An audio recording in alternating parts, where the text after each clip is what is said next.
up, world, and welcome to another episode of the South African Spies podcast. Today we have our very first guest joining us in the hot seat, and that is Ovarnia Reddy, a young, vibrant, up-and-coming TikTok content creator. We get to know a little bit more about her and find out who the creator is behind the content. Hi, Ovarnia, and welcome to the South African Spies podcast. Thank you so much for joining us today. We want to get to know you as who Ovarnia Reddy is behind the content. So, Ovarnia, tell us, what do you do as a creative? In terms of your TikTok page and that sort of creative content first. So, I'm a TikTok creator, and on my TikTok page, I specialize in South African Indian household content. So, the type of content that, the things that happen every day in your life, that's my content, with your grannies and grandfathers and everything that happens in a typical Indian household. Now, for those who want to start, becoming woke and telling me stuff, I know that it's not every single household. I can't exactly highlight that in every single video. Otherwise, my content is going to be boring, but you get the gist. But yeah, that's my type of content. But I think even though it doesn't happen in every single household, I think it's something that we can all relate to on some level or the other. Yes. I mean, if it doesn't happen in your household, I'm sure it happens in your neighbor's household. Or you have friends. Household. Yeah. Yes. Or even cousins that cousins, when you go on holiday and you visit. I'm sure you have a granny that's an egg, or a granny that uses this thing and dawa. Somewhere we're all connected and we all experience similar things that my content relates to. Or an auntie. There's always an auntie somewhere who does these things. Always. Yeah. Well, I love your content. I think it's humorous and it always makes me feel like, oh, so I'm not the only one who's experienced this. And other people go through this too. And I think that's fabulous. It's so uniting, especially me being here and wanting to feel that sense of home. Your content really gives me that, because I can relate back to a lot of the things like my grannies do and her sisters and in the auntie's households and stuff like that. So I love it. But what I want to know more about is who you are. So can you tell us about a little bit yourself, like Ovarnia Reddy, the creator behind the content? I was just thinking now, it's so ironic, because the moment somebody asks who you are, you forget, what am I, who am I, what's my name? But anyway, I'm going to try and put it in words. Okay, so at first glance, many people think that when they meet me, I'm exactly who I am on my TikTok page, which is outgoing, fully humorous, comedic, this and the other. But on the flip side, I'm actually very reserved and very kind, loving and stuff like that. But when you get to know me, when you get comfortable with me, I'm actually no different from myself on TikTok. I'm sure many people would think that, from my content, I was born and bred in Durban. On the contrary, I was born in Durban, but later on, my family moved to Johannesburg. So I spent majority of my childhood in Johannesburg. And if anyone knows, it's very different. The lifestyle, your surroundings are very different from you being in Durban to you being in Johannesburg. So I didn't grow up with much of those Indian childhood memories. Some people would say, oh yeah, when I was small, I used to go to that tuck shop there, but that auntie after school, and I used to talk to this friend, and I used to go buy bananas on the road. I didn't experience that. But later on, I moved back to Durban.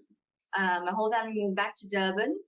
And that's when I started experiencing this real kind of South African Indian household,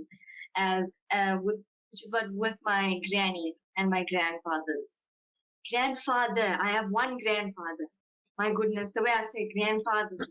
Anyway, other than that, I'm an eldest daughter, so I have two younger siblings.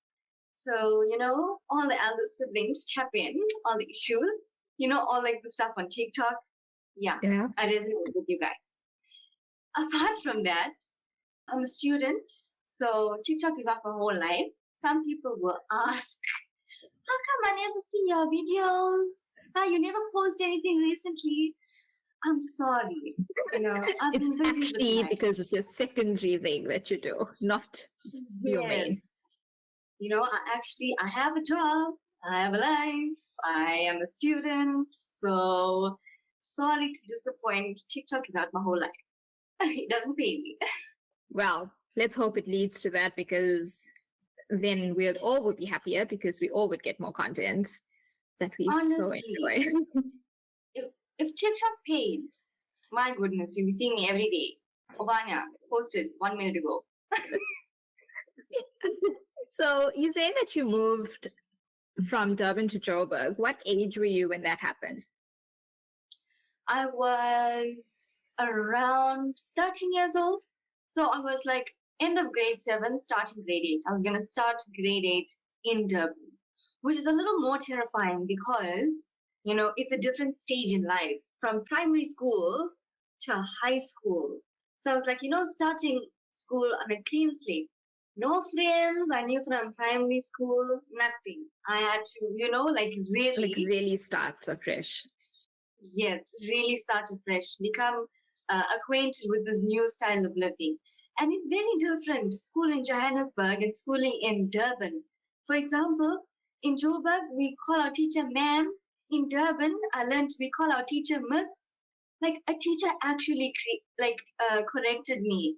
Oh, I wow. call ma'am, and she's like, it's miss. I was like, I don't think there was a difference, to be honest. I'm just showing respect. But anyway, miss it is. Oh gosh. And what about the kids? Like, what were the kids like in like high school and stuff for you? How did they take to you coming from Johannesburg? And, were there any things that they said? Were there any comments that came your way? Coming from Joburg and my primary school, I was a very reserved child, very shy. Like the child that the teacher forgets because I never talk, I don't raise my hand to answer, and just that, like, I was the only Indian child in my classes for many years from grade 1. Like we'd have two sets of classes in the same grade, and I'd be the only Indian child. The rest were black children, white children, colored children, but only Indian. So I Sure. never was surrounded by a bunch of Indian children. So it was just me, myself, and I. But when I moved to Durban and when I, started doing high school there, it was, I'm not the only Indian child anymore. So I felt a sense of unity. I felt comfortable. Not nobody's gonna call me chicken curry. That used to happen. Oh my God, nobody's gonna call me chicken curry. Nothing. We all eat chicken curry here in this class. And you it's a know, norm. And what you bring and for it's a norm. lunch is a norm. It's okay. It's a It's norm. accepted. It's appreciated. It's encouraged, Yes. even if anybody wants to share lunch and swap lunch, because your mother made chicken curry, my mother made mince curry. Exactly. So there was no I wasn't different anymore. And that's what was one of the things that I was happy about when it came to moving. Because many people will think, what, I'm moving from my primary school and it's gonna be like the end of my life. But honestly, I think it was one of the best things because I wasn't the only Indian child anymore. I went to an all girls school, so that's even better, I feel, because you connect with one another even more. Mm. All your issues the same. So yeah, it was one of the best things that happened. And I suppose it also happened at a good age, because it's that awkward age when you're like hitting your teenagers. And if you're already in a place where you already feel kind of like isolated or left out, or, whatever that is, being the only Indian child, this is something that helps you kind of adapt a bit better to all the changes that are already happening. It's a welcomed change. Now you actually made me think about it that this is the age of 13. This is like, your like transition ages from 12 to 13. So those ages where what happens around you pretty much forms who you become Yeah. in a way. Once I moved to Durban, I broke out of my shell like nobody's business. That's when, like I stepped into who I am today, like outgoing. I can talk anywhere, give me a mic. You don't need to prepare me for anything. Coming to Durban, like, birthed a new Ovarnia, different from who I was in primary school and my life in Johannesburg. Not saying it was so horrible. I loved Joburg, but Durban is different, and it just brought a whole lot of other things for me. Is there anything that stands out for you from your childhood in Joburg that you miss or you often look back on and like reminisce about? I loved my primary school. It was really nice, but because like in Joburg, now things are very distant. I feel like we lived in Benoni, but my family, like from my father's side, lived in Centurion. Now, if you know where places are, that's a far place. Oh, that's so far. So it is. So, like I didn't get to see a lot of family from my father's side, like the family that was in Joburg. Even with the family that's in Durban, I didn't get to see much of them because it was only Christmas time, Yeah. birthdays maybe. But I really enjoyed, like from my childhood, the time that I got to spend with my immediate family, with my mom, with my dad, with my sisters, because my dad would always take us on holidays, always take us on fun little outings, maybe in the evening. Like I love that. I miss that the most. Because now when you grow up, like things are different now. Times are hard. On holidays every school holiday we have. Also, then I think life in Joburg is just so busy. So automatically, when you have that downtime and the full family is so far and you can't actually get to them as easy as driving down the road or going next door or whatever it is, it really encourages that sense of family. So the time that you spend is a quality time that you spend with who you have around you. No, that's like an important point because us as a family, like me and my immediate family, like because we only like had each other, there wasn't really like family that lived close. So, we made the most of the birthdays that we had. And my dad made those years like really fun because it was just us. So we did exciting things all the time. So I loved it. And when you moved down to Durban, is this something that continued or did it just get sort of heightened, those kind of experiences because you had more family now to join in on all those special occasions? In terms of like, I love my Durban family, which is my grandparents, which is my aunts, which is my uncles, my cousins. So when we moved to Durban, it was really exciting, honestly, because now I can get to see my cousin every week. Like after church on a Sunday, those are the family days. Everybody coming from Phoenix, coming from Bluff to my granny's house for lunch. And then after lunch, we'll all sit and fellowship. And I just loved it so much. So it's something that was amplified, like all those childhood days of being really like far away from family and then brought close to them. So that's one of the changes I also really liked because in Joburg, I always looked forward to when is Padma and Dada coming to see us for Christmas? When is my cousins gonna come? It was always really exciting when anyone from Durban was coming to Johannesburg to stay with us. And then now that we moved here, we get to see them like all the time. It was really exciting. Well, while we're on the topic of family, tell me, what do you know about your own family's, heritage or history or what their story is from how your ancestors kind of arrived from India?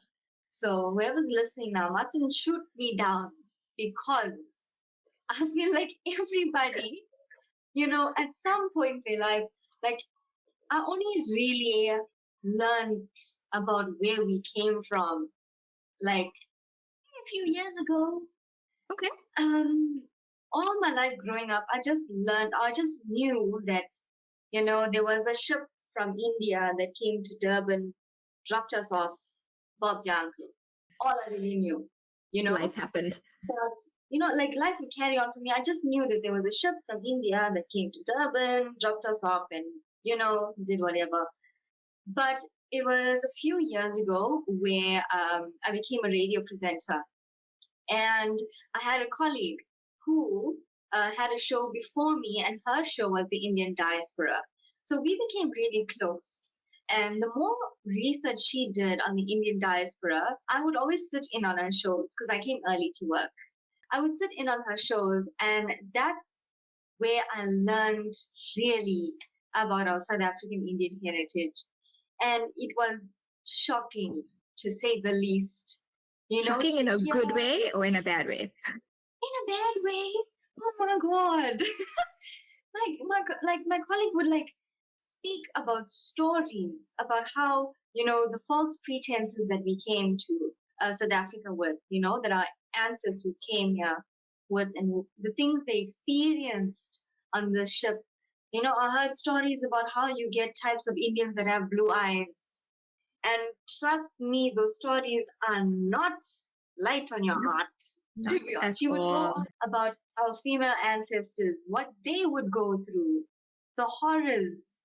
When I really learned about what happened to our ancestors when they were brought here to South Africa, it made me really think, made me feel like, what? I need to live with a little bit more substance in my life here. Because to hear what our grannies and grandfathers endured and were brought here, it's shocking. And I feel like more of us need to learn about it. Yeah, there are much more youth that also thought, yeah, there was a ship that took us and brought us here. And it back before, I used to think, oh nice man, that's why there's so much Indians in Durban. They dropped us here first.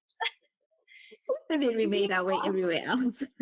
Meanwhile, it's different. So I feel like we all need to learn a bit about our history. What really happened, on our ships? Why were we brought here? What were we brought here for?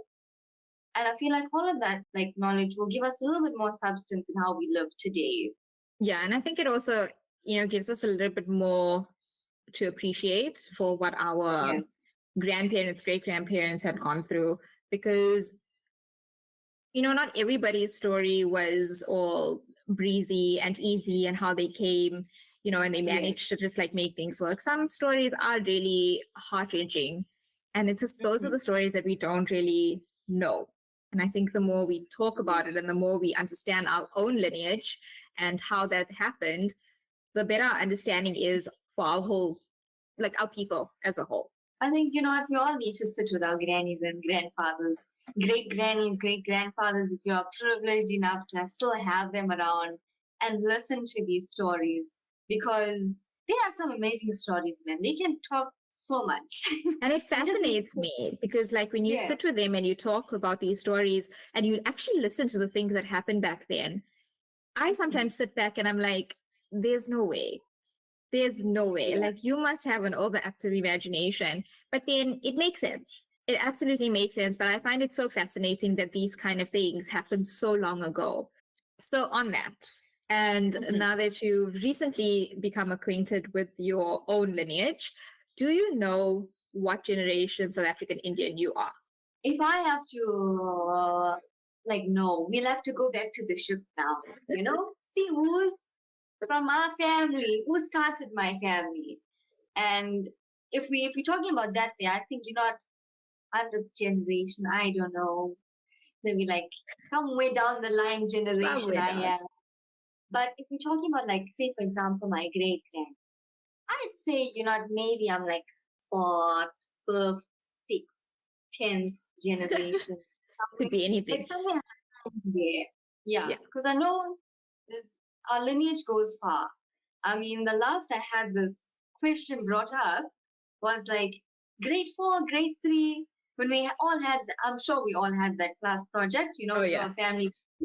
And that's when my father decided, let's go and phone my great granny and ask who came from the ship, who was born on the ship, who came to Durban, all of that. He connected all of that for me. So I know for a fact I'm the generation that's very down the line. Far down the line. Does that mean that your grandparents and your great grandparents were all born in South Africa? I know my grandparents born in South Africa. My great grandparents, I'm sure they were born in South Africa because I only really got to experience life with my great granny from my mother's side, and I'm pretty sure she was born in South Africa. Yeah, that's fine. I mean, look, it's if you were first, second, or third generation, like I'm sure it's something that you'd know. So I think it's quite safe to say that you're fourth down, somewhere along those lines. Somewhere along those lines, yeah, those lines feel a bit more comfortable. And while we're talking about grandparents, I know a lot of your content is like focused on that. But can you tell us a little bit more about what made you decide to create the kind of content that you do and really what inspired that? When I moved to Durban, I got to spend a lot more time with my grandparents. And let me tell you, the dynamic between your granny and your grandfather is like a dynamic you won't find anywhere else, to be honest. And that's what I found so hilarious. The way they talk to each other, the way they convey certain messages, the type of words they'll use, the type of phrases they'll use. I just looked back and I just enjoyed it so much. It was so comical. And like mostly with my granny, because she's like like the woman of the household here. So obviously there's going to be some vocab that she made up on her own or that was passed down. Mm-hmm. There's some words that they squeeze together to make one word, because that's us Indians. And like experiencing all of those, I felt like was really humorous. And that's when I was like, we can't be the only household. This has to happen somewhere else. I mean, there was also like family members and our neighbors and whatnot that would also talk to each other in that manner, in those mannerisms. And so I was like, since I'm someone that's passionate about dramatic arts and acting and all of that, I said, let me use my skills and use this platform of TikTok and bring one of the scenarios to life. And one of the first videos I made was common words used in an Indian household, which was dawa, the thing, like put it on my head. You don't know where else to put it on my head. I made a video of those words there. And that's what blew up with comments from other Indian families, whether it's the granny or whether it's the child experiencing it. And that's when I realized, no, there's definitely a lot of content here. My household is not the only place that this happens. And I feel like it brought a sense of unity that, what, it's not only my household, it's not only my granny that's can never find the thing. I can't find the thing either. Up till today, we don't know what the thing is. But you don't know exactly what the this thing is, but in that moment, you know exactly what the this thing is. The grannies know what the this thing is. It's even the grandfathers that know what their wives are talking about. They'll know where the this thing is. Us, I don't know. Up till it's today. It's super cute though. It's so cute. It's like their own little language between themselves. Yes. Yeah, that's what you find. It's like, it's like a different set of vocab that I feel like only we will understand. I'm sure other cultures have their set of vocab that they use, their slang, their household language, but this is ours, and it's not something that I make fun of. In fact, it's something that I bring humor out of. It's something that happens in all of our households, and it's never to mock us. It's never to make fun of us. I'm not making content to laugh at us. I'm making content that we can find humor in our own households, be lighthearted about things. So that's like the main thing that, like I'm proud of, our vocab that we have, things that are unique to our South African Indian culture. Yeah, and I think that's such an important point because I think, growing up, I grew up in Joburg, and these are the kind of things we were made fun of, especially as I got older. So, earlier you mentioned we call like chicken curry and stuff. That was basically the only thing kids had to bully us on, Yeah. It's like, oh, curry this and curry that and stuff. And I had spoken about this in my previous video. But it baffles me because, we get picked on for the accent that's used by like South African Indians. But it's also something that as South African Indians, depending on where you come from, we pick on each other for that Yeah. accent and we make fun of it. But being somebody now out of South Africa, when I hear certain things, if ever anywhere, I would Mhm. literally just smile because I'm like, oh my gosh, I know you. You're my people. I can relate. I know what you're saying. Yes. And Yeah. it really does give us that sense of unity. And listening to a lot of the content and watching a lot of your content more while being here, because I've done both. I've been following you, from the time you started, but listening Mhm. to it when I'm here, I have a deeper sense of appreciation because I think back to all the times my mother had said these things to me, or my granny Yes. had come to visit and these words were used. And even to a point where I found myself saying the same things. Like if my nephews would Mhm. ask me, where must I put this? And I said, put it on my head. Where else must you put it? Where else must it Yes. go? It's things you grow up with, and then you like end up saying those things. And then I sometimes think, oh my God, I'm turning into my mother. Or my sister will say it. And then I'll be like, oh my God, Akka, you're turning into mommy. And Yes.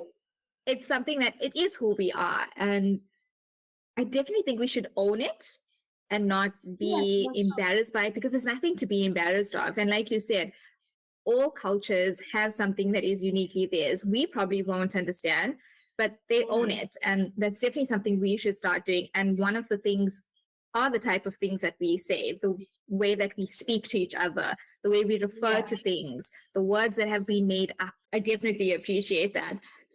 What I would like to know is, do your grandparents know that your content is based on them?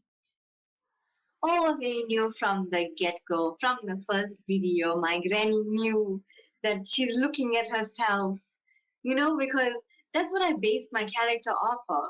You have to have a reference, and my reference was my granny, because you have to use what you know.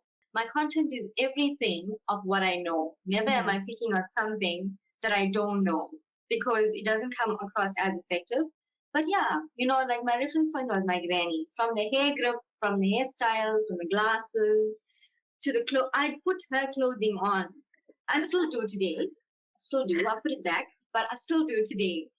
So I use my granny as my reference point. Not to say that everything in my videos is exactly my Yeah. granny, but I mirror her. So even she will go around and she'll have her friends say, Pat, that is you, ah? That is really, is this how you are in your household? So they I don't take know. I well think to the content. no, they take well to the content. It's even people that don't have TikTok that hear about my content because I'll be like getting screenshots of people screenshotting their family group chat, and I see my face there. I'm thinking, oh my god, I made it to the family group chat. I made it in life. Yeah, So gold, real gold. No, but I I mean, don't know that's so exactly. nice that they take to your content well and they react to it well.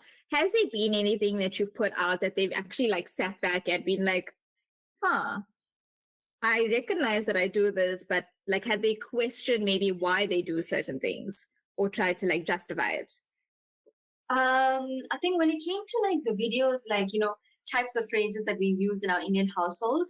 Now, because I didn't like really grow up in that environment too much, I identified it.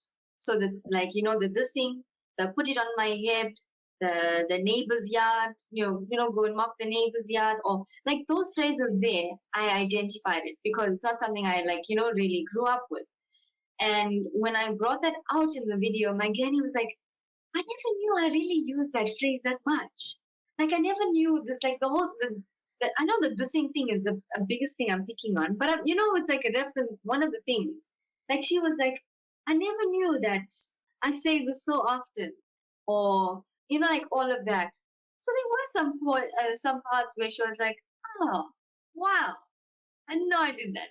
Because it's so natural to them. It's so normal for them, Yeah. you know and it's like normal for us, like too now. Yeah, there's never been a time where they were shocked. They were like offended. How dare you pick on me like that? That's No, I so think they're special. always like delighted by the content. I mean, to be involved in it, I think she really likes it. I like to hope that she likes to, be the main man. No, all the grannies love to be the main character. Yes, not We true. know this. No. Yeah.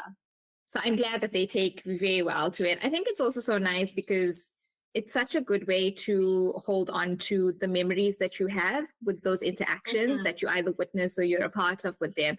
It's such a good way to keep it, remember it, reenact it, and kind of like keep that story going. Because in a way, that is storytelling.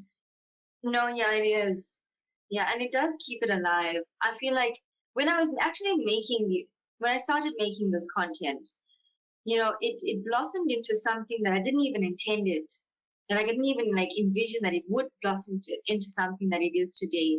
Because now, my content is not only like, us finding a sense of unity in the things that we do in our households, but it's bringing a sense of nostalgia to those who grew up in this household and now have moved away. Like for example, you grew up in Durban and then now you're in the Netherlands. So also there's people that grew up in Durban and moved overseas or moved to Cape Town, moved to Johannesburg, moved all over the world. And when they find my content, it like brings a sense of home to them. It reminds them. It brings a sense of nostalgia that I miss these days. For example, No, definitely. I think even like, the next generation now that like after the grandparents or the generation after that, when we look back at the content, like I know a lot of friends of mine who look at your content who have kids now, they actually reflect a lot on like, okay, I may be in Joburg or I may be living somewhere else, but this is so deeply rooted in me to do things this way and to react to things this way that we literally are our parents. No, true. I mean, I even find myself, slipping into my mannerisms in my daily life. And it's like, I think I'm getting too close to this project. I think I need a bit of space. We spoke a lot about how, your grandparents react and how other people have reacted. I'm really interested to find out what kind of reactions you've gotten from maybe the non-Indian friends and people that you come across. How have they reacted to your content? Do they understand it? Are they interested? Are they confused? I think much of my audience, because I look a lot into my statistics and my analytics on TikTok. Most of my audience is like South African Indian people, maybe some Indian people from overseas, I don't know. But I like to think, most are Indian people. But I do see one or two white people commenting and they find this content so humorous. I do recognize one or two black people also saying, your content is so funny. And even some colored people as well, because I pay attention to who comments, who is this person, because they mean a lot to me. They are the reason people find me so funny or people know me because they follow me. Yeah. There's even other content creators out there, colored people, black people, white people as well that follow me. And I like the fact that, my audience is a little bit diverse, that there's other people that find it humorous. I've never gotten hate or anything, from any other type of race group saying, like your Indian people are so silly. Or, I don't know. I've never like experienced that kind of thing. That's great. Because that's exactly what you want, positive vibes only. And I'm glad that people are not nasty about it, because it's so easy to be nasty about something that you don't understand or that you can't relate to. But I'm really happy to hear that you haven't gotten any of that, and that's the way it should stay. And also, like, my mother, she shares my content a lot on her status because her work friends all demand to see my content. And all of them, she has black friends, she has white friends, she has colored friends, and all of them enjoy my content so much. So there's none of them that are like really like are confused and why do they talk like, no.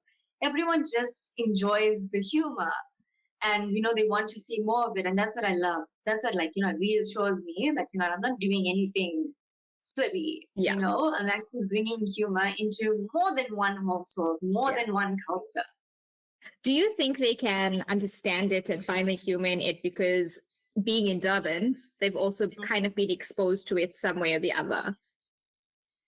definitely, because I feel like, Durban has its set culture. It has like this type of culture you won't find in Johannesburg. You won't find it in Cape Town. You won't find it in any other type of part of the world.